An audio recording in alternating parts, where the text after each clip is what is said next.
Hola, ¿qué tal? Mi nombre es Oriel Domínguez González y este es mi trabajo de la línea del tiempo de la etapa de investigación. Bien, empecemos con los sujetos del procedimiento penal. Encontramos la víctima o ofendido, que será quien presente la denuncia o querella, el asesor jurídico, quien asesora a la víctima, el imputado, el señalado como partícipe del delito, el defensor, quien defenderá al imputado, el Ministerio Público, quien señalará al acusado como culpable. La policía, el órgano jurisdiccional, la autoridad de suspensión de medidas cautelares y de la suspensión condicional del proceso.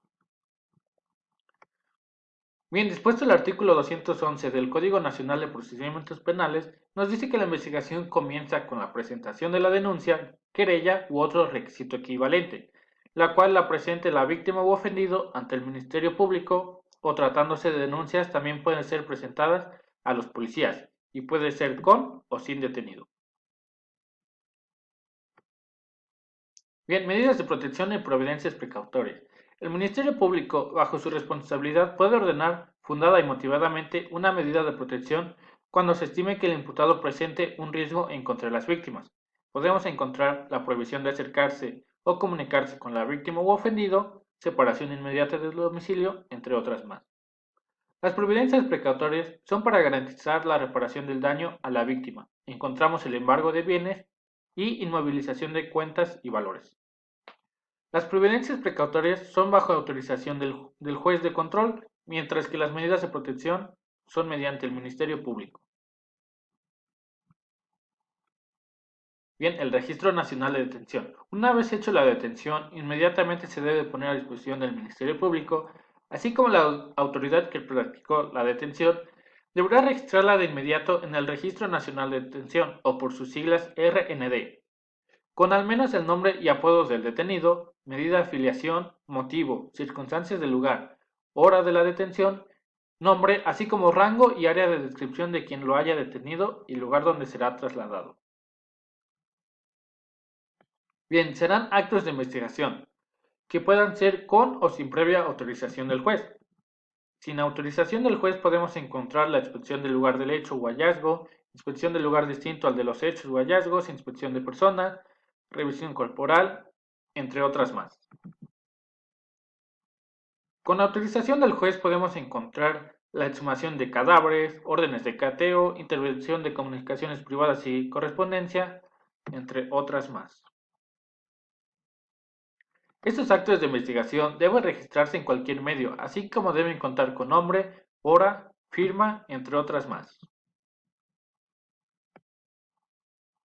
La cadena de custodia es un procedimiento controlado que se aplica a los indicios materiales relacionados con el delito, desde su localización hasta su valoración de peritos, con fin de no viciar el manejo de que ello se haga y evitar alteraciones o contaminaciones. Bien, soluciones alternas. Son soluciones alternas, como lo dice su nombre, y con terminación más rápida y en las cuales podemos encontrar acuerdos reparatorios, que son aquellos celebrados entre la víctima u ofendido y el imputado, que una vez aprobado por el Ministerio Público o por el juez de control y cumplidos en sus términos, extingue la acción penal. Procederán delitos perseguidos por querella o que se admita el perdón de la víctima u ofendido, en delitos culposos o delitos patrimoniales cometidos sin violencia sobre las personas. Suspensión condicional del proceso. Planeamiento formulado por el Ministerio Público o por el imputado, el cual contendrá un plan detallado sobre el pago de la reparación del daño y el sometimiento del imputado a una o varias de las condiciones que garantice una efectiva tutela de los derechos de la víctima u ofendido, y que en caso de cumplirse pueda dar lugar a la extinción de la acción penal. Procederá en delitos cuya medida aritmética de la pena de prisión no exceda de 5 años, que no exista oposición fundada de la víctima o el ofendido. Bien, hablando de la retención, una vez puesta a disposición el imputado al Ministerio Público, no podrá ser retenido por más de 48 horas, plazo en que deberá ordenarse su libertad o ponerla a disposición de la autoridad judicial.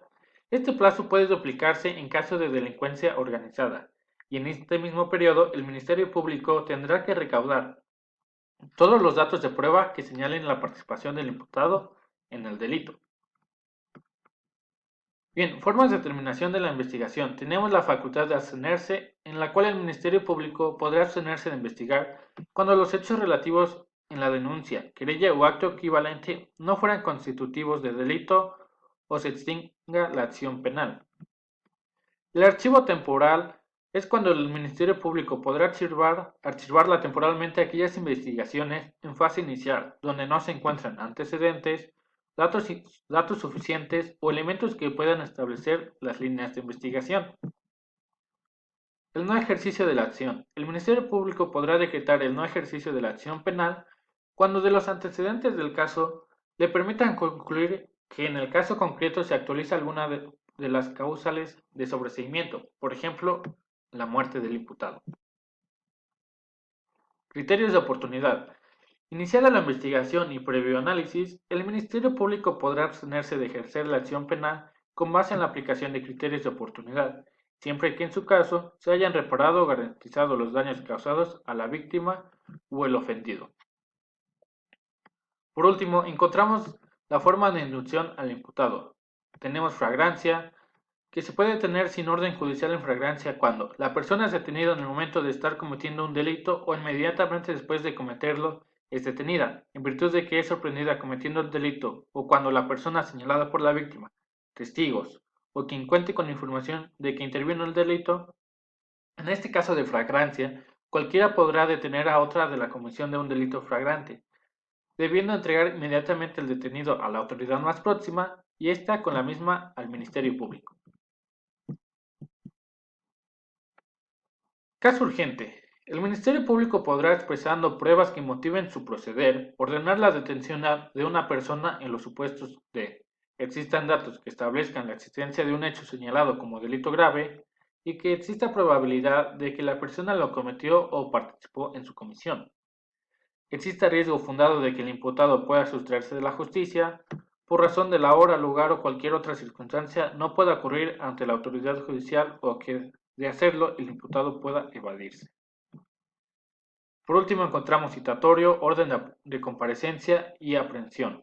Cuando se haya presentado denuncia, querella de un delito, el Ministerio Público anuncia que obran en la carpeta de investigación. El juez de control, a solicitud del Ministerio Público, podrá ordenar citatoria al imputado para la audiencia inicial, orden de comparecencia a través de la fuerza pública, en contra del imputado que, habiendo sido citado a una audiencia, no haya comparecido sin justificación, orden de aprehensión en contra de que una persona, cuando el Ministerio Público advierta que exista necesidad cautelar.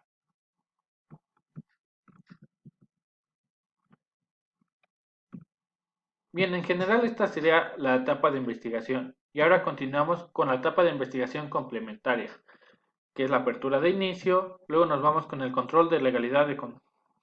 Control de legalidad. Después de haberse puesto a disposición del juez, el imputado detenido en flagrancia o caso urgente se cita a la audiencia inicial, donde se hace el control de la detención. El juez le preguntará al detenido si cuenta con defensor y en caso de que no, ordenará a un defensor público.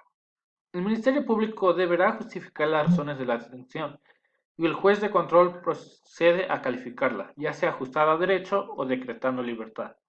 Ratificada la detención, el imputado permanecerá detenido durante el desarrollo de la audiencia inicial hasta que no se resuelva o no sea sometido a una medida cautelar. Luego nos vamos con la formulación de imputación. El Ministerio Público efectúa al imputado en presencia del juez de control que se desarrolla una investigación en su contra por uno o varios hechos señalados como delitos. El Ministerio Público expone al imputado el hecho de que se le atribuye la calificación jurídica preliminar, fecha, lugar y modo de su comisión, la forma de intervención que haya tenido en el mismo, así como nombre de su acusador, salvo que el juez considere lo contrario de reserva de su identidad. Luego nos vamos con el derecho del imputado a declarar. Formulada la imputación, el juez de control pregunta al imputado si la entiende y si es su deseo contestar al cargo. Si decide guardar silencio, no se usará en su contra. Si manifiesta declarar, puede ser de manera libre, es decir, el imputado narra los hechos, o puede ser por medio de preguntas por parte de su defensor y si lo manifiesta también del Ministerio Público. Y aquí es una etapa o una parte muy importante que es imputación.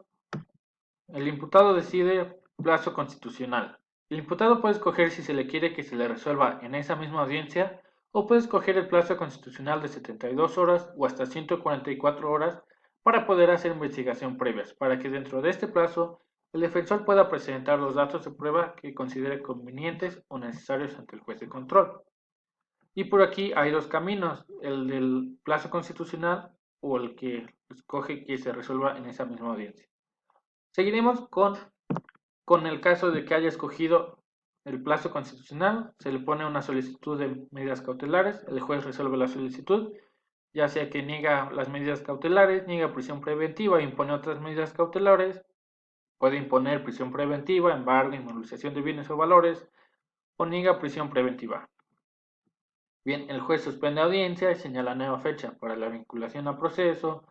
Luego procedemos con la solicitud y debate para la vinculación a proceso y aquí el juez puede resolver. Puede dar el auto de vinculación a proceso o no. En caso de auto de no vinculación a proceso, se dará libertad al imputado. Se revoca las providencias precautorias y medidas cautelares.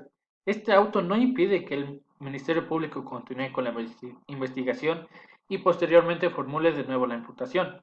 Y por eso se debe dar el sobreseimiento, lo cual hace que sea cosa juzgada y no se vuelva a rehacer la imputación. Bien, ahora nos vamos con el auto de vinculación a proceso. Este auto establecerá el hecho delictivos sobre los que se continuará el proceso o se determinarán las formas anticipadas de terminación del proceso, la apertura a juicio o el sobreseimiento. Debe contener los datos personales del imputado, fundados y motivos por los cuales se estiman satisfechos los requisitos mencionados, lugar, tiempo y circunstancias de ejecución del hecho que se imputa al Ministerio Público. Luego aquí va la solicitud de debate de plazo para investigación. Y aquí vemos que conecta el camino si es que el imputado no decide el plazo constitucional. Y a este camino no nos vamos. El juez resuelve la vinculación a proceso y aquí se puede determinar ya sea el procedimiento abreviado, que los requisitos son que el Ministerio Público solicite este, con lo cual se deberá formular la acusación y exponer los datos de prueba, que la víctima u ofendido no presente oposición, que el imputado reconozca saber de su derecho a juicio oral y los alcances de este procedimiento abreviado, que renuncia al juicio oral, admita su responsabilidad por el delito y aceptar ser sentenciado con base en los medios de convención que exponga el Ministerio Público. Esto se podrá solicitar por el Ministerio Público después que se dicte el auto de vinculación a proceso y hasta antes del auto de apertura a juicio oral. También puede escoger la suspensión condicional del proceso, que se entiende como el planteamiento formulado por el Ministerio Público o el imputado será un plan detallado sobre el pago de la reparación del daño y el sometimiento del imputado. Procede cuando el delito tenga aritmética de la pena de prisión no exceda de 5 años, que no exista oposición de la víctima o ofendido y que hayan transcurrido 2 años desde el último cumplimiento o 5 años desde el incumplimiento de una suspensión condicional anterior. Podrá solicitarse una vez dictado el auto de vinculación a proceso en cualquier momento hasta antes de acordarse la apertura a juicio. Y el acuerdo reparatorio. Aquellos celebrados entre víctimas u ofendido y el imputado una vez aprobado por el Ministerio Público o un juez de control y cumplidos en sus términos, tienen como efecto la extinción de la acción penal. Proceden en delitos perseguidos por querella o equivalentes, que admita el perdón de la víctima o el ofendido, delitos culposos, delitos patrimoniales cometidos sin violencia sobre las personas, y no procede en casos de que el imputado haya celebrado otro acuerdo por el mismo delito ni en delitos de violencia familiar. Proceden desde la presentación de la denuncia o querella hasta antes de decretarse el auto de apertura a juicio. Bien, una vez escogido uno de estos, el juez resuelve la solicitud de medidas cautelares y nos restablecemos al camino normal. Luego el juez establece plazo para investigación, que el juez determinará el plazo para el cierre de la investigación complementaria. El Ministerio Público deberá concluir la investigación dentro del plazo señalado por el juez de control, el cual no podrá ser mayor a 2 meses en delitos de pena máxima, no exceda los 2 años y cuando exceda este límite no podrá ser mayor a 6 meses. Transcurrido el plazo, se da por cerrada la investigación y se declara cierre de investigación. Y ahora una cosa importante aquí que se habla en todo el proceso son las medidas cautelares.